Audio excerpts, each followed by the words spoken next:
My name is Kristin Danielson, and I'm the Chief Executive of Arts and Culture Norway, and I'm also currently the Chair of IFACCA.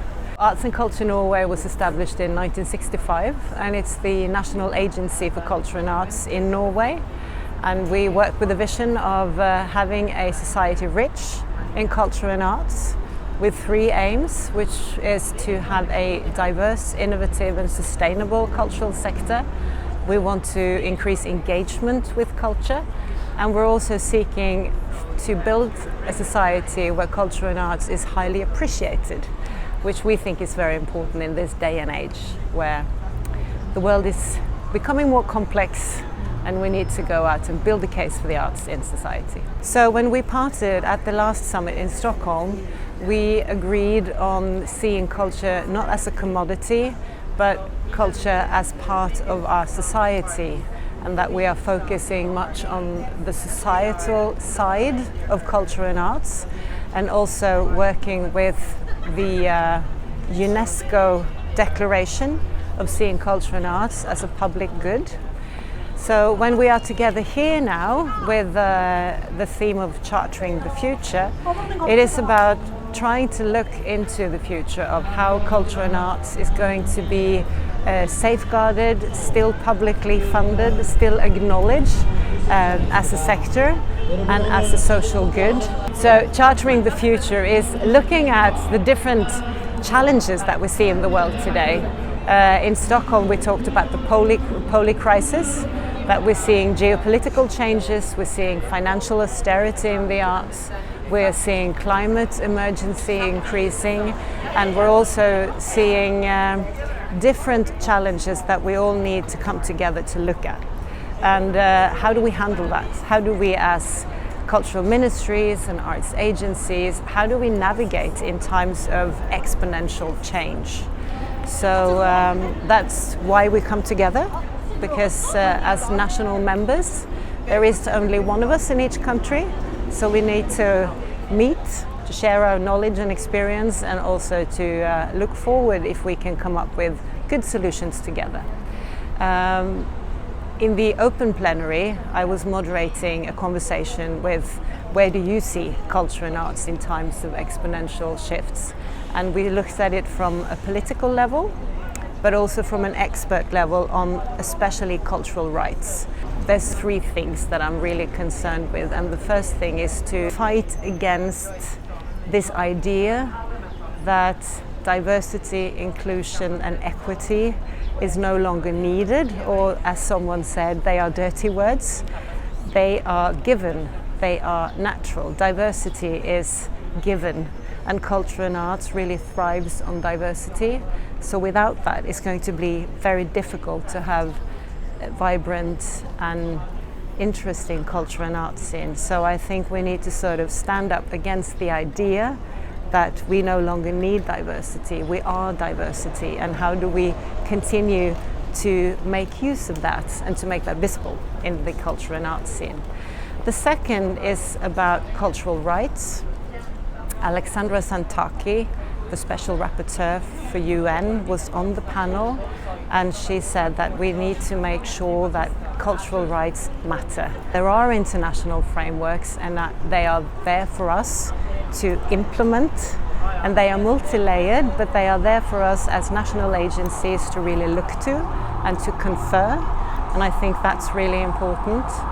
And then it's the third of really cherishing and continuing to be working international. As the world becomes insecure, unstable, where we see financial insecurities, people tend to look inwards.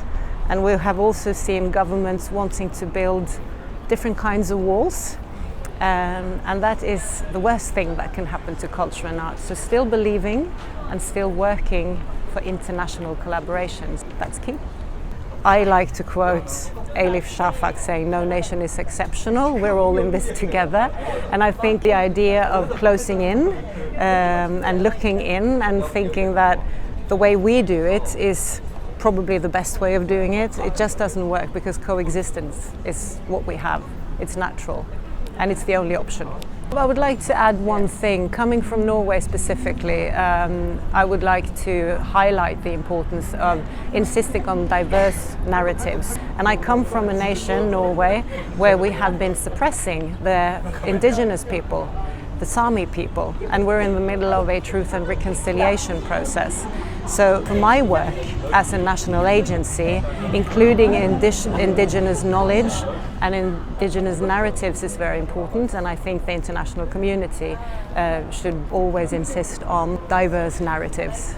Well, I think culture and arts never cared for national borders to begin with, and you know, artists and cultural workers have always come together and learned from each other, so that's natural. Mobility is increasingly challenging. Visas and all these things that we need in order to collaborate internationally, it's challenging, but at the same time there are many opportunities because we are connected. Globalization and digitalization has made us a sort of global village, which is not fair and just as yet, but it's still a connectedness that we need to take care of. And I can see also at this World Summit, at IFACCA, you know, having 120 nations coming together for 3 days, it's extremely powerful. The conversations that we have, what we exchange, it makes me optimistic about holding the hopes up for continued international work and coming together. But I do believe that the connectedness that we have seen through digitalization, it's impossible to go back. There might be some imperial nostalgia going on, but I think that's something that will pass, because as we have been connected and discovered this world of connectedness, it's just going to continue.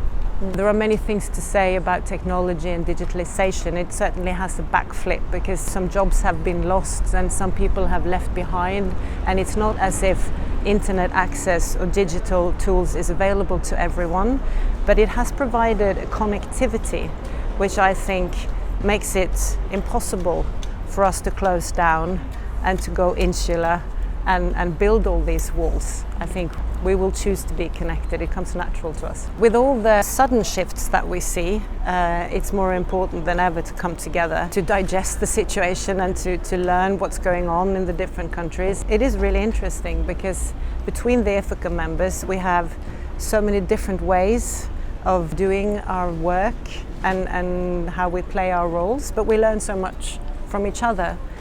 There is not one way of doing it, so just learning from each other is really a bonus in itself. The IFACCA World Summit is a really good platform for members to come together to exchange ideas and knowledge, but it's also a very good platform for us to inform and give advice to our sectors and to ministries, but also to the upcoming Mondial Cult in Barcelona in late September this year. So we keep that in mind as we meet, and how can we inform that very